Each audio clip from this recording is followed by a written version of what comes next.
क्या आप अपने फ्यूचर को फाइनेंशियली सिक्योर करना चाहते हैं? क्या आप जानते हैं सही इन्वेस्टमेंट प्लानिंग से आप अपने सपनों को पूरा कर सकते हैं? नमस्कार दोस्तों, आज की इस वीडियो में हम बात करेंगे इन्वेस्टमेंट प्लानिंग के बारे में और आसान और सरल भाषा में समझेंगे इन्वेस्टमेंट प्लानिंग क्यों जरूरी है। हाँ दोस्तों, इन्वेस्टमेंट प्लानिंग क्यों जरूरी है? तो इन्वेस्टमेंट प्लानिंग का मतलब है अपने पैसे को सही जगह पे लगाकर उसको कंपाउंडिंग करना और वही पैसे को एक और तरीके से अपने ही पैसे को बढ़ाना। उसका मतलब होता है इन्वेस्टिंग करना। इमरजेंसी फंड के लिए आपको ज़रूरत पड़ेगी, तभी आपका इन्वेस्टमेंट प्लानिंग आपके काम आएगा। उसके बाद रिटायरमेंट के टाइम, आपके रिटायरमेंट के बाद आपका जीवन आरामदायक जीवन जीने के लिए आपकी अभी की गई हुई इन्वेस्टमेंट आपको काम आएगी। अपने बच्चों की शिक्षा और शादी के लिए पैसे को बचाना हो तो भी आपकी इन्वेस्टमेंट काम आएगी। अपनी पसंद का घर हो या गाड़ी हो या आपके कोई भी सपने हो, उसे पूरा करने के लिए आपको इन्वेस्टमेंट का मतलब जानना जरूरी है और पैसे को इन्वेस्टमेंट करना जरूरी है। तो सबसे पहला सवाल आता है कि सही इन्वेस्टमेंट कहाँ करें। तो सबसे पहले इन्वेस्टमेंट प्लानिंग में सबसे महत्वपूर्ण है सही विकल्प चुनना। मतलब आपके पास इन्वेस्टमेंट करने के लिए बहुत सारे ऑप्शन होते हैं।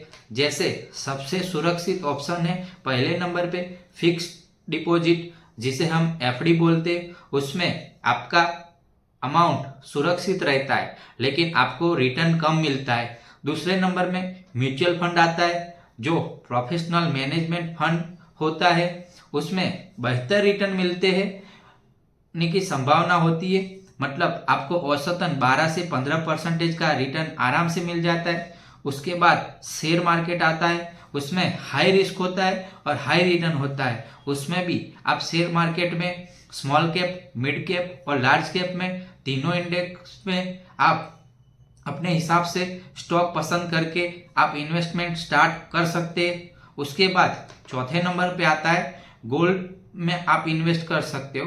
तो गोल्ड में हमेशा आपका अमाउंट सुरक्षित रहता है और आपको एक अच्छा रिटर्न गोल्ड में भी मिलता है। उसके बाद पांचवें नंबर पे आता है रियल एसेट में आपको इन्वेस्टमेंट।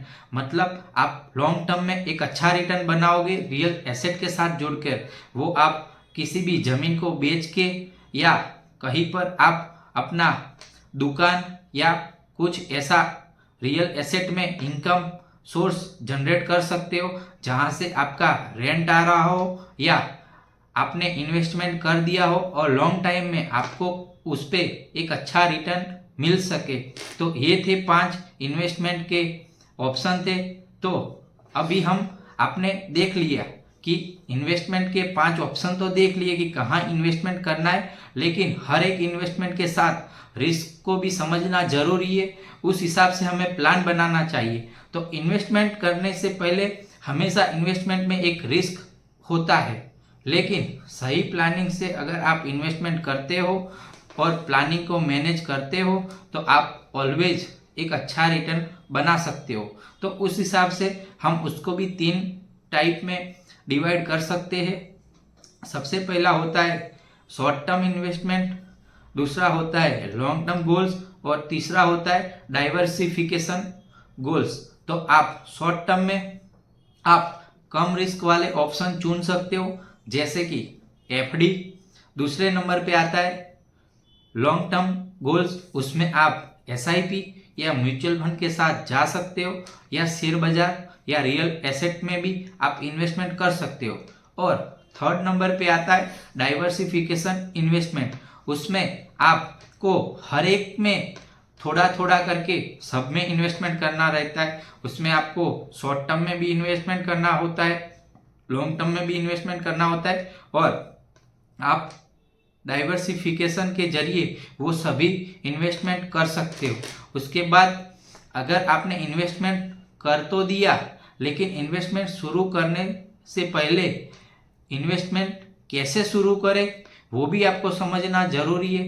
तो इन्वेस्टमेंट शुरू करने से पहले आपको एक परियोजना बनानी चाहिए कि बजट बनाए, कि आपकी इनकम और खर्चों का विश्लेषण करें कि आपकी जो इनकम आ रही है उसके हिसाब से आपका बजट कितना है और आप कितना खर्च कर रहे हो और कितनी सेविंग कर रहे हो। वही सेविंग की हुई इनकम को ही अपने इन्वेस्टमेंट में लगाए। दूसरा, गोल सेट करें। आपका शॉर्ट टर्म गोल है या लॉन्ग टर्म गोल है, क्या गोल है, उस हिसाब से आप इन्वेस्टमेंट का प्लानिंग कर सकते हो। और उसके साथ साथ तीसरे नंबर पे आपको सही प्लेटफॉर्म चुनना होगा कि आप शेयर बाजार में इन्वेस्टमेंट करना चाहते हो या एसआईपी या म्यूचुअल फंड में, तो आपका एक डीमैट होना जरूरी है। तो डीमैट अकाउंट बनाकर आप कोई अच्छा म्यूचुअल फंड प्लेटफॉर्म चुने और उसके साथ ही आप इन्वेस्टमेंट करना थोड़ा थोड़ा निवेश करना स्टार्ट कर सकते हो। ऐसे करके आप इन्वेस्टमेंट की शुरुआत कर सकते हो। और याद रखें, हर इन्वेस्टमेंट के साथ एक रिस्क जुड़ा होता है, तो निवेश करने से पहले अपनी रिसर्च करना ना भूलें।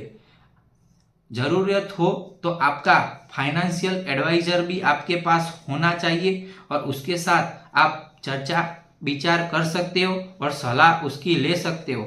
और एक बात का याद रखना, धैर्य रखें, क्योंकि अच्छे रिटर्न के लिए हर वक्त आपको धैर्य रखना जरूरी है और आपके पास पेशेंस होना जरूरी है, क्योंकि लॉन्ग टर्म में आपको एक अच्छा आपके पैसों पर वेल्थ बन सकती है। तो दोस्तों, इन्वेस्टमेंट प्लानिंग का यह गाइड आपको कैसा लगा? अगर आप अपने फाइनेंशियल गोल को लेकर गंभीर है तो आज ही प्लानिंग शुरू करें और इस वीडियो को लाइक करें, शेयर करें और सब्सक्राइब करना ना भूलें। हम मिलेंगे अगले वीडियो में, जहां हम और भी आसान तरीके से फाइनेंशियल ज्ञान साझा करेंगे। धन्यवाद।